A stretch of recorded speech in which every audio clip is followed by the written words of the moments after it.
السلام علیکم ورحمۃ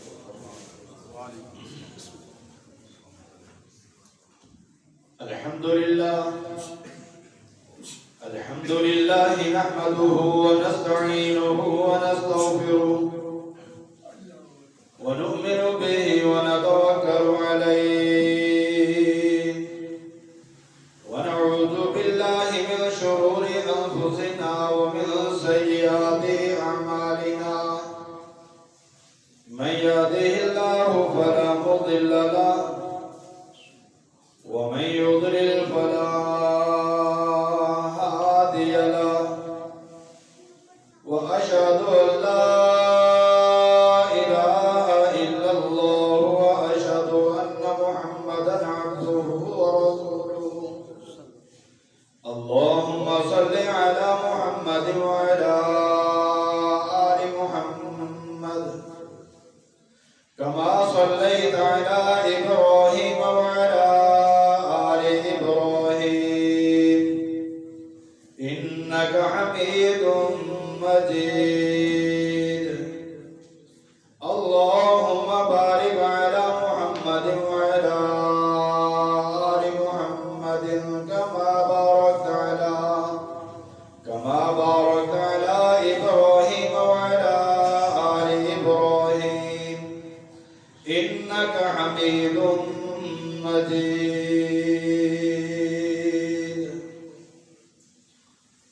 أما بعد فإن خير الحديث كتاب الله وخير الهدي هدي محمد صلى الله عليه وسلم وشر الأمور محدثاتها وكل محدثة بدعة وكل بدعة ضلالة وكل ضلالة في النار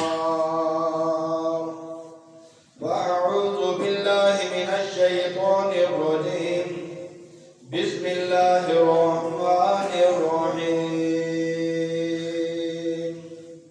وما محمد إلا رسول قد خلت من قبله الرسل أفإن مات أو قتل انقلبتم على أعقابكم ومن ينقلب على عقبيه فلن يضر الله شيئا وسيجزي الله الشاكرين صدق اللہ العظیم۔ اللہ رب الجلال والاکرام نے اپنے پیارے نبی جناب محمد مصطفیٰ صلی اللہ علیہ وآلہ وسلم ان کے بارے میں تذکرہ فرمایا کہ محمد صلی اللہ علیہ وسلم رسول ہیں، ان سے پہلے بھی رسول اللہ کے اس دنیا میں آئے اور وہ چلے گئے۔ افہم ماتا، اگر یہ نبی محمد صلی اللہ علیہ وسلم کو موت آ جائے اور قتل یا ان کو قتل کر دیا جائے، انقلبتم علی اعقابکم، تو کیا تم اپنی ایڑیوں کے بل پلٹ جاؤ گے، اس دین کو چھوڑ دو گے؟ وَمَن يَنْقَلِبْ عَلَىٰ عَقِبَيْهِ، اور جس نے یہ کر لیا، اس طرح کر گزرا کہ نبی کے دنیا سے جانے کے بعد وہ دین چھوڑ بیٹھا، فَلَن يَضُرَّ اللَّهَ شَيْئًا، تو وہ اللہ کا کچھ بھی نقصان نہیں کر سکے گا۔ وَسَيَجْزِي اللَّهُ الشَّاكِرِينَ، جیسے بھی حالات ہوں، ان حالات میں جو شخص شکر گزاری کی زندگی گزارتا ہے، اللہ انہیں جزا دیتے ہیں، انہیں بدلہ دیتے ہیں۔ نبی اکرم صلی اللہ علیہ وسلم سید ولد آدم، سید کائنات، سید الانبیاء، سید الاولین والآخرین، اس دنیا میں آئے اور اس دنیا سے چلے گئے۔ آقا کا آنا بھی ربیع الاول میں، جانا بھی ربیع الاول میں، ایک تیسرا بڑا زندگی کا کام مکے سے مدینہ ہجرت کرنا، وہ بھی ربیع الاول کے مہینے۔ نبی اکرم صلی اللہ علیہ وسلم کا اس دنیا سے جانا وہ حقیقت تھی۔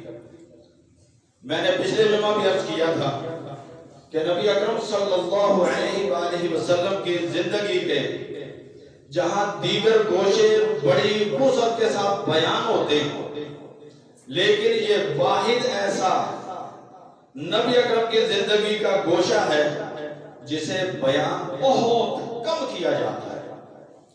آقا کی محبت، آقا کی اطاعت، آقا کے ساتھ بیان اور یہ ایمان کا حصہ ہے، اسے بڑی کثرت سے بیان کیا جاتا ہے، اور بعض لوگ تو اس میں غلو کرنے پہ آ جاتے ہیں، جس سے نبی اکرم صلی اللہ علیہ وسلم نے منع فرمایا۔ آقا نے فرمایا لا تطرونی کما اطرت النصارى ابن مریم انما انا عبده فقولوا عبد اللہ ورسولہ۔ نبی اکرم نے فرمایا مجھے اس طرح بڑھا چڑھا کے نہ پیش کرنا جس طرح عیسائیوں نے حضرت عیسیٰ علیہ السلام کو، نصارہ نے حضرت عیسیٰ علیہ السلام کو بڑھا چڑھا کر اپنی قوم میں بیان کیا، بلکہ میں تو اس کا بندہ ہوں، مجھے کہنا ہے تو اللہ کا بندہ کہو، اللہ کا رسول کہو۔ تو جتنے بھی رسول اس دنیا میں آئے وہ اس دنیا سے گئے چلے گئے، بعین ہی نبی اکرم صلی اللہ علیہ وسلم کا آنا بھی اس دنیا میں اور نبی اکرم کا جانا بھی اس دنیا سے، یہ دونوں قرآن میں موجود ہیں۔ آنے کا تذکرہ موہوم ہے، کوئی تاریخ موجود نہیں، جانے کا تذکرہ وسعت کے ساتھ موجود ہے لیکن تاریخ کوئی موجود نہیں۔ احادیث میں نبی اکرم صلی اللہ علیہ وسلم کا اس دنیا سے جانا 12 ربیع الاول بڑی کھلی تاریخ کے ساتھ کتب احادیث میں موجود ہے، اور نبی اکرم صلی اللہ علیہ وسلم بیمار ہوئے۔ پچھلے جمعہ میں عرض کر چکا ہوں کہ نبی اکرم صلی اللہ علیہ وسلم کی بیماری کو دیکھ کر حضرت عباس رضی اللہ تعالی عنہ وہ کہنے لگے کہ میں نے عبد المطلب کی اولاد کے افراد کو اس دنیا سے جاتے ہوئے میں نے دیکھا، اور یہ بیماری جو نبی اکرم صلی اللہ علیہ وسلم کو لگی ہے اور جو اب حالت ہو رہی ہے، مجھے احساس ہے کہ یہ نبی اکرم صلی اللہ علیہ وسلم کا سفر آخری شروع ہو گیا۔ اللہ، حضرت عائشہ رضی اللہ تعالی عنہ بیان کرتی ہیں کہ نبی اکرم صلی اللہ علیہ وسلم کا روزانہ کا ایک دن ایک زوجہ کے پاس ہوتا تھا، ایک بیوی کے پاس ہوتا تھا۔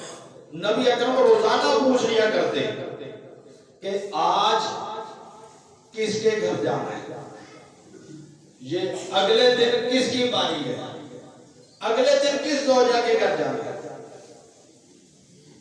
حضرت عائشہ رضی اللہ تعالیٰ عنہ بیان کرتی ہیں کہ نبی اکرم صلی اللہ علیہ وسلم زوجات سے پوچھتے رہتے تھے کل کس کی باری ہے، کل میں کس کے گھر میں ہوں گا۔ تو اس سے تمام نبی اکرم کی بیویوں نے مل کے بیٹھ کے سوچا نبی اکرم صلی اللہ علیہ وسلم کسی ایک گھر میں ٹھہرنا چاہتے ہیں۔ روزانہ گھر کا بدلنا نبی اکرم کو ناپسند لگتا ہے، لیکن چونکہ حق ہے ہر بیوی کا، لہذا نبی اکرم اس سے انکار تو نہیں کر رہے۔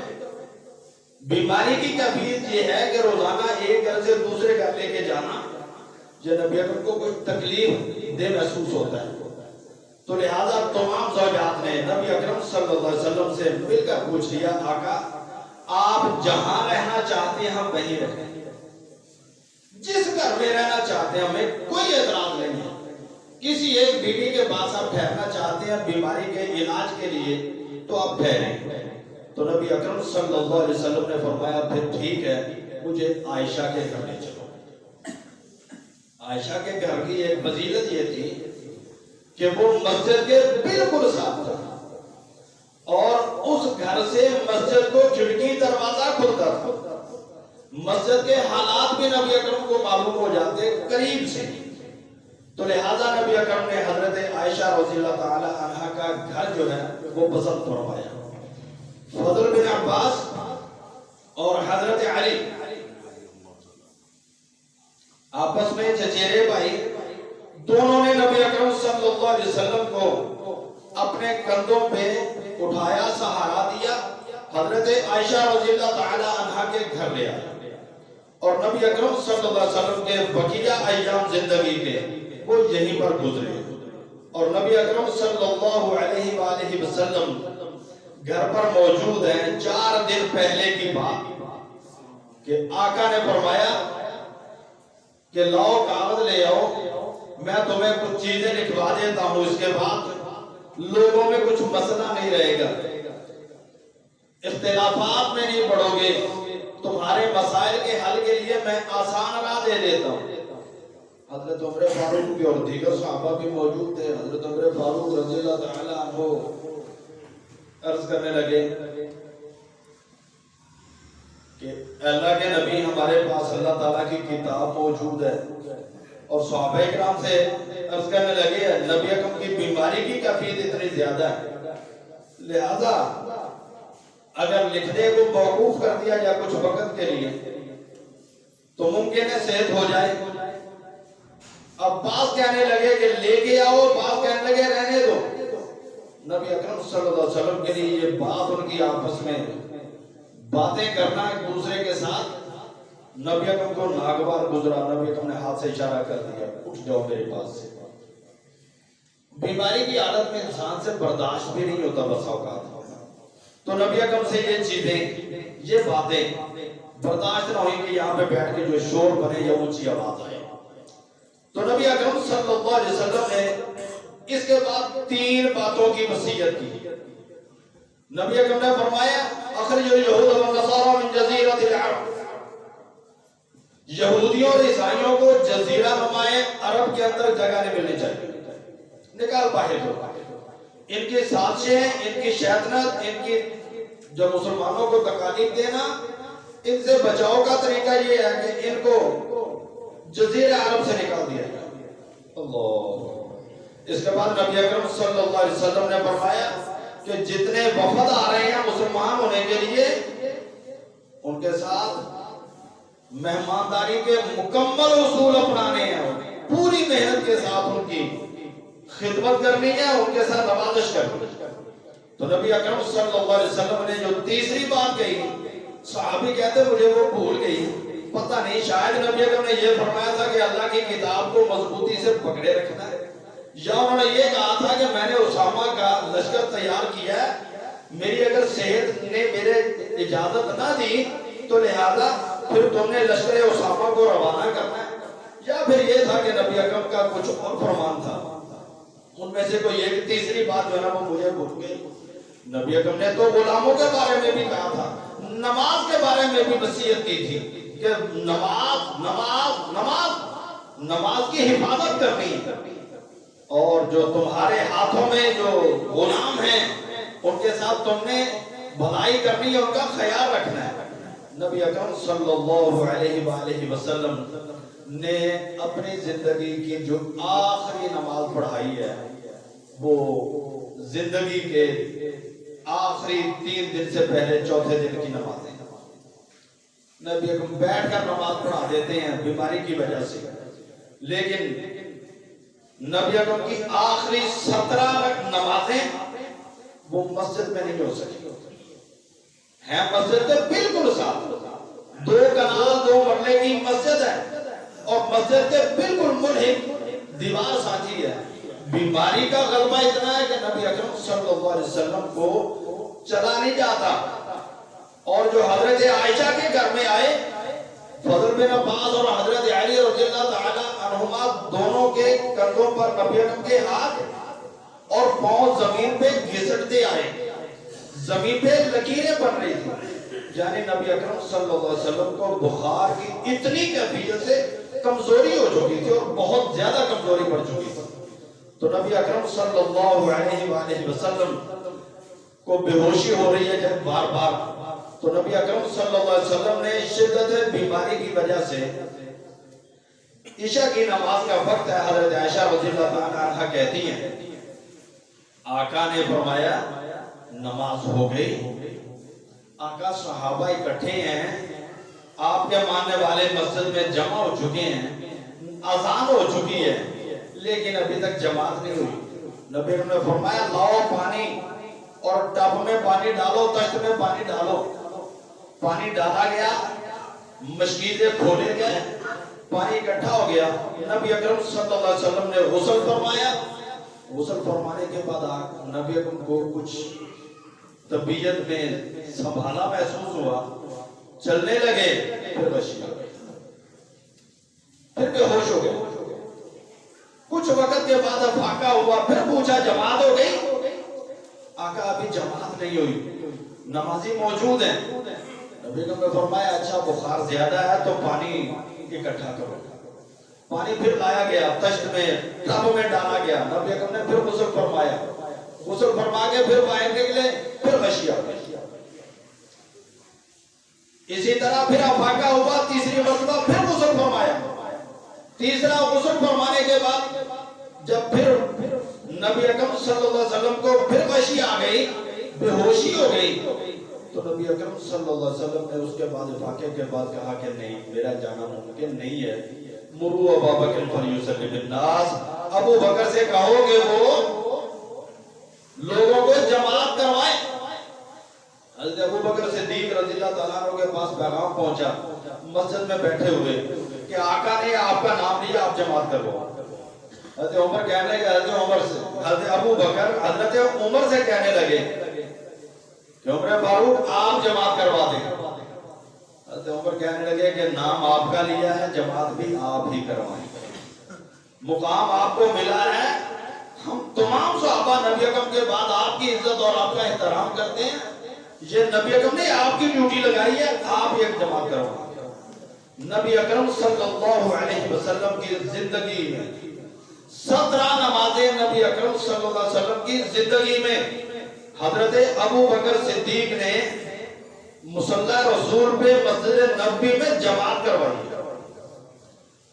اور یہ نبی اکرم صلی اللہ علیہ وسلم کی خود اپنی وصیت ہے کہ جسے نبی اکرم صلی اللہ علیہ وآلہ وسلم نے اپنی زندگی میں خود کام کروایا۔ اللہ اکبر۔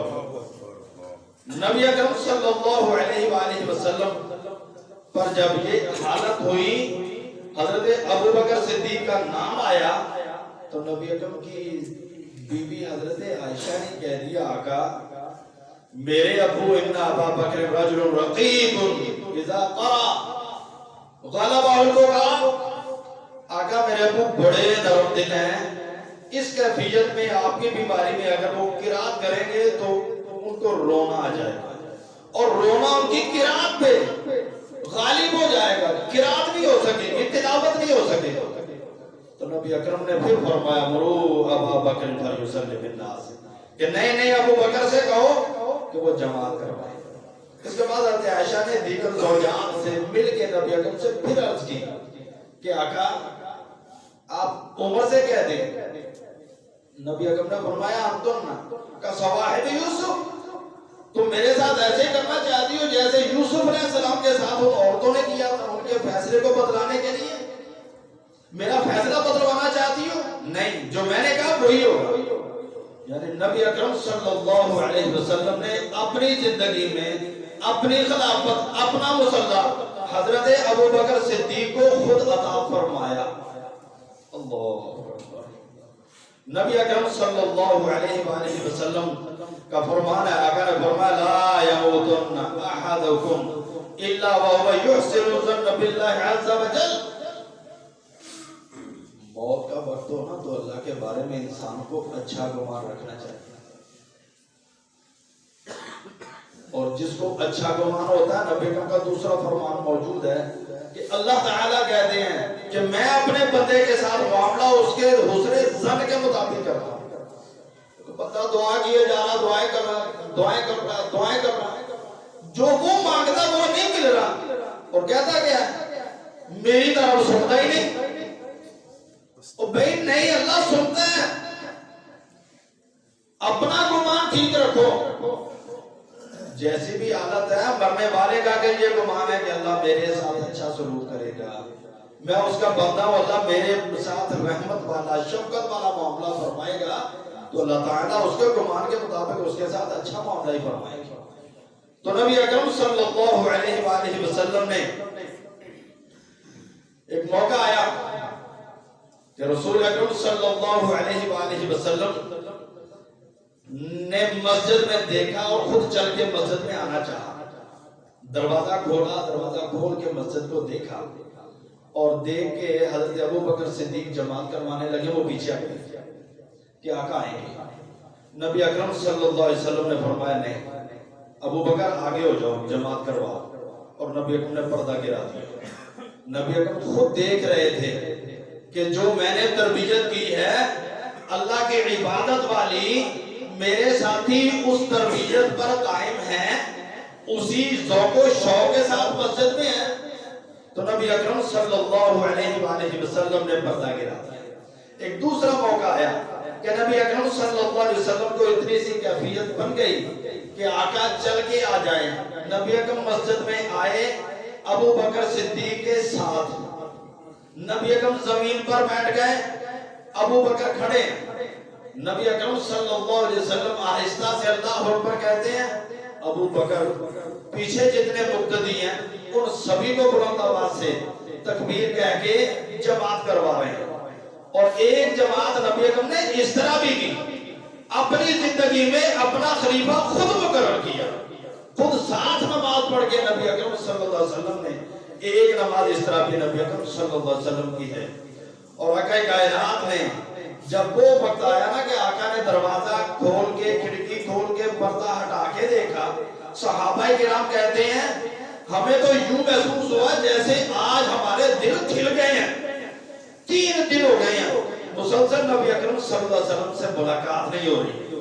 کتنے دل کو کلک ہے، کتنا دل کو دکھ ہے، کتنی پریشانی ہے کہ نبی اکرم صلی اللہ علیہ وسلم مسجد میں ہوا کرتے تھے، ہم ان کو دیکھ کے دلوں کا اطمینان حاصل کرتے۔ آج 3 دن ہو گئے نبی اکرم سے ملاقات نہیں ہو رہی۔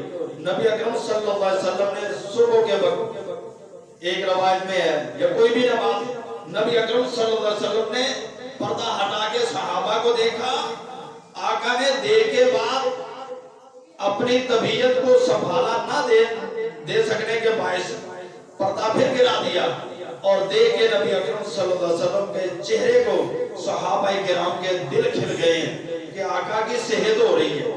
لیکن جو رب کو معلوم وہ تو اللہ کو پتا تھا کہ نبی اکرم صلی اللہ علیہ وسلم نے اسی دن اپنی بیٹی فاطمہ کو بلایا اور بلا کے ان کے کان میں کچھ بات کہی۔ فاطمہ رونے لگی۔ نبی اکرم نے پھر فرمایا کان قریب کرو میری بات سنو۔ وہ دوسری بات کی تو خوش ہو گئی۔ اب یہ راز نبی اور اس کی بیٹی کا تھا۔ حضرت عائشہ رضی اللہ تعالیٰ عنہ کہتی ہے میں نے بعد میں ایک مرتبہ پوچھا فاطمہ آپ نبی اکرم کی بیٹی، نبی اکرم نے آپ کی زندگی اپنی زندگی کے آخری لمحات میں تمہارے سے کچھ بات کی تھی، وہ کیا تھی جس میں پہلے آپ پریشان ہوئی بعد میں آپ خوش ہو گئی؟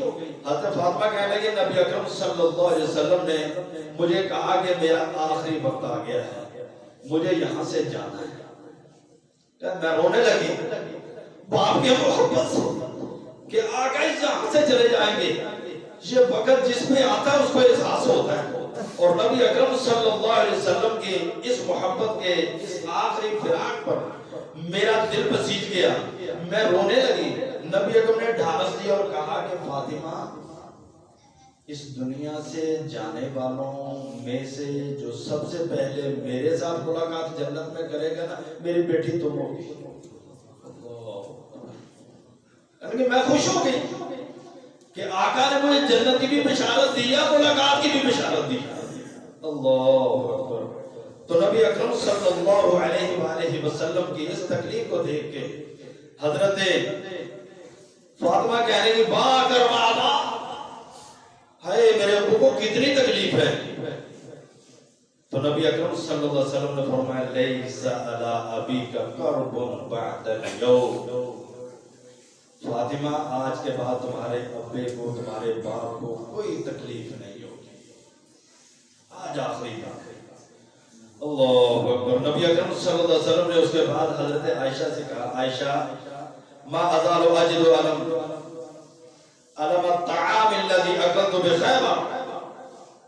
عائشہ جو میں نے خیبر کے اس جہاد کے غزوے کے موقع پر جو یہودیوں نے مجھے زہر کھلایا تھا نا اس عورت نے ہنڈیا میں پکا کے, آج میں اس کی تکلیف محسوس کر رہا ہوں. میرا جگر کٹا جا رہا ہے, میرا جسم کٹ رہا ہے. فہذا اوان وجدت انقطاع ابہری من ذلک السب. نبی اکرم صلی اللہ علیہ وسلم نے فرمایا اس زہر کی وجہ سے میری رگے جان کٹ رہی ہے, مجھے تکلیف پڑ رہی ہے, محسوس ہوتا ہے یہ وہی ہے.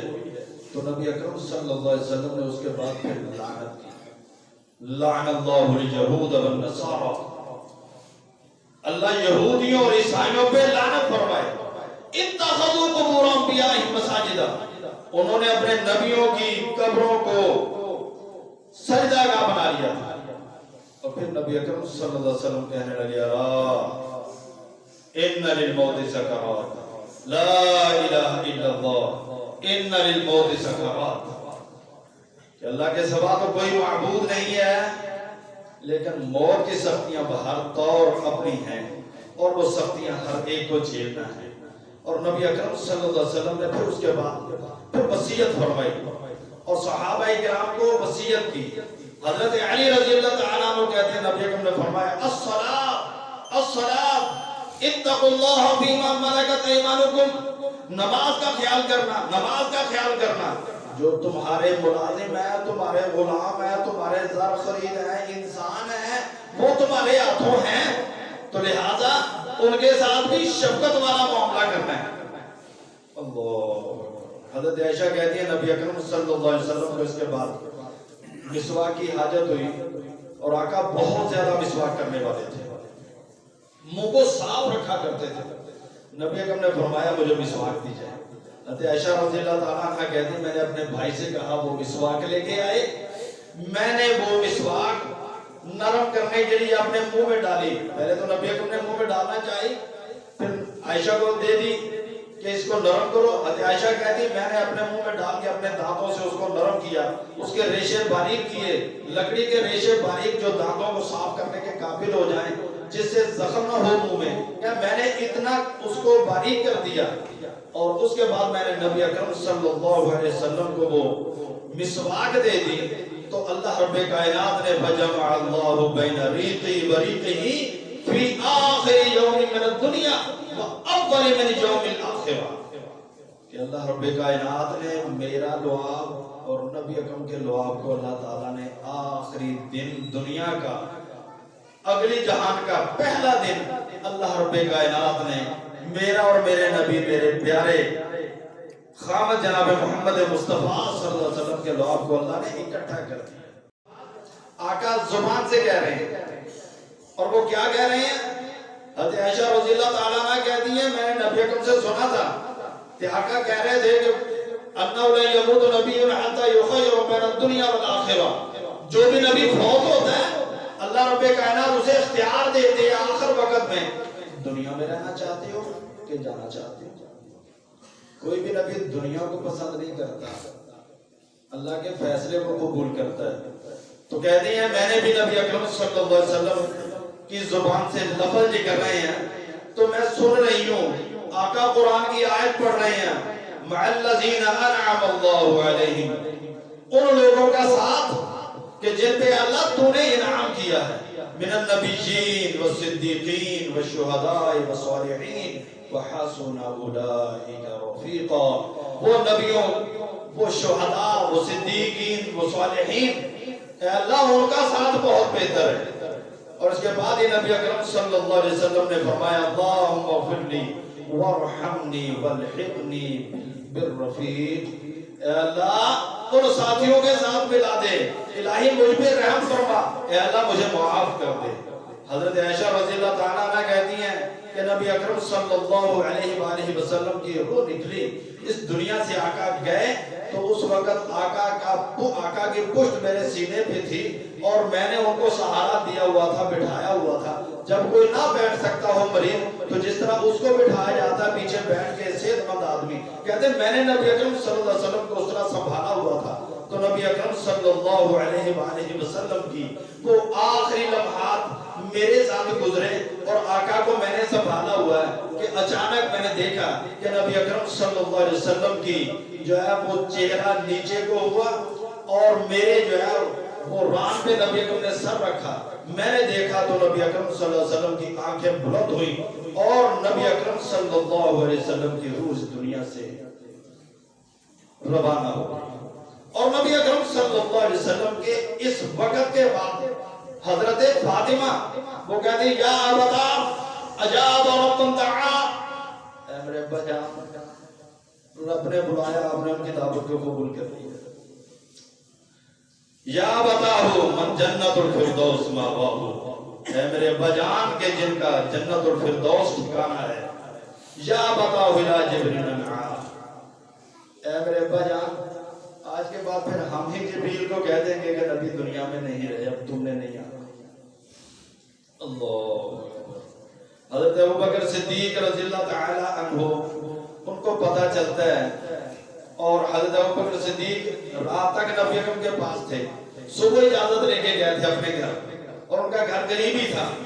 آج بھی مسجد نبی کے قریب ہی جہاں تین مسجدیں اکٹھی ہیں، مسجد غمامہ اور مسجد ابوبکر صدیق اور مسجد علی، یہ تین قریب قریب مسجد، چوتھی مسجد مسجد عمر، یہ مسجد نبی کے جو مغربی جانب جہاں سے راستہ جو ہے وہ سواریوں والا یا وہ مارکیٹ ہے کھجور کی مارکیٹ، اس کی طرف جاتے ہوئے یہ چار مسجدیں اکٹھی آتی ہیں، تو اس طرف آتے ابوبکر صدیق کا گھر تھا۔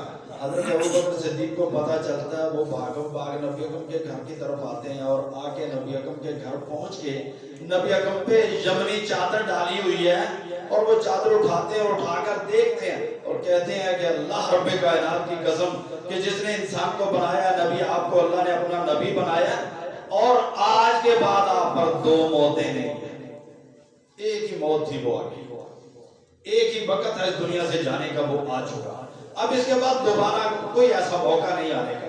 تو نبی اکرم صلی اللہ علیہ وآلہ وسلم اس دنیا سے گئے اور حضرت ابوبکر صدیق حوصلے میں ہیں، لیکن حضرت عمر فاروق رضی اللہ تعالیٰ عنہ حوصلہ چھوڑ بیٹھے، جو انتہائی رقیق القلب تھے ان کو اللہ نے حوصلہ دیا۔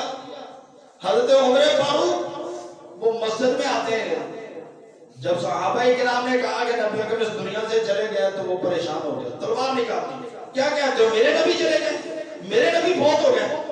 میرے نبی فوت نہیں ہوئے، وہ بالکل ایسے ہی ہے جیسے معراج پہ گئے تھے، وہ گئے ہیں پھر آ جائیں گے۔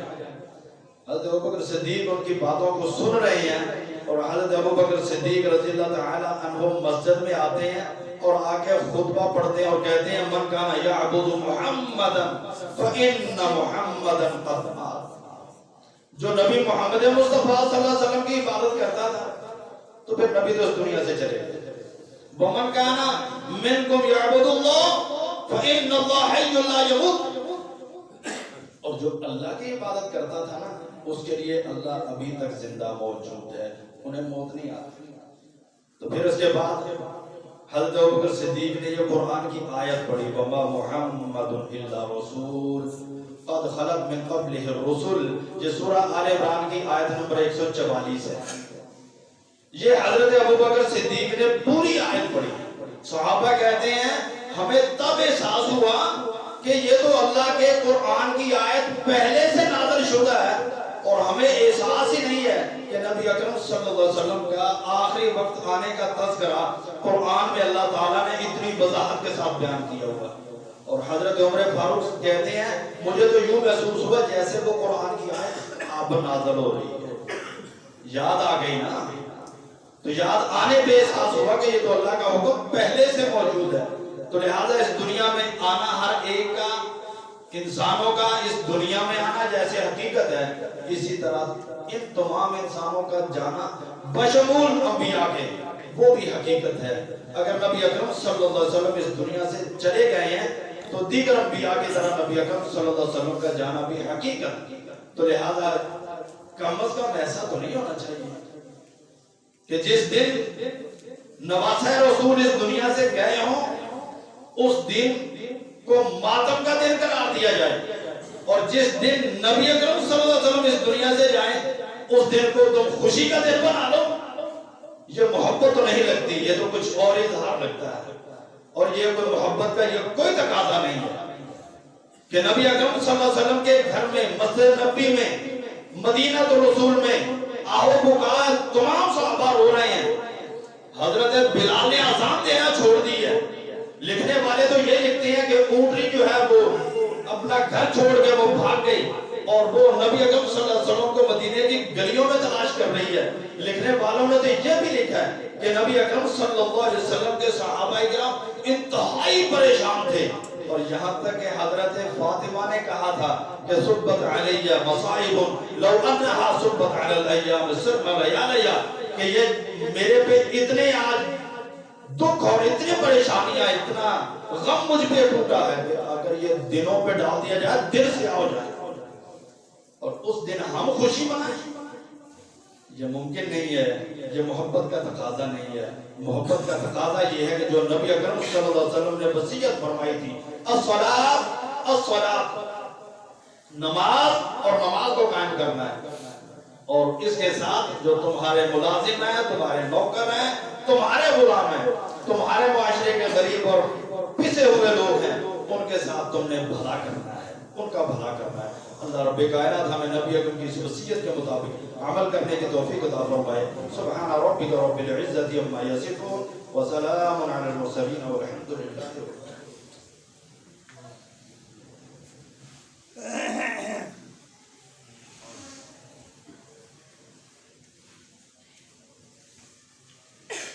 الحمد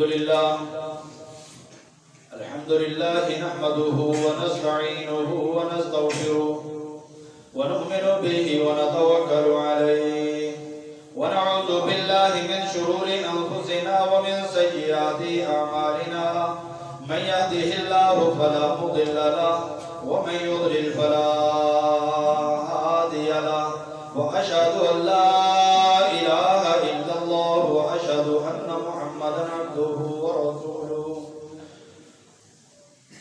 اللهم صل على محمد وعلى آل محمد كما صليت على إبراهيم وعلى آل إبراهيم إنك حميد مجيد.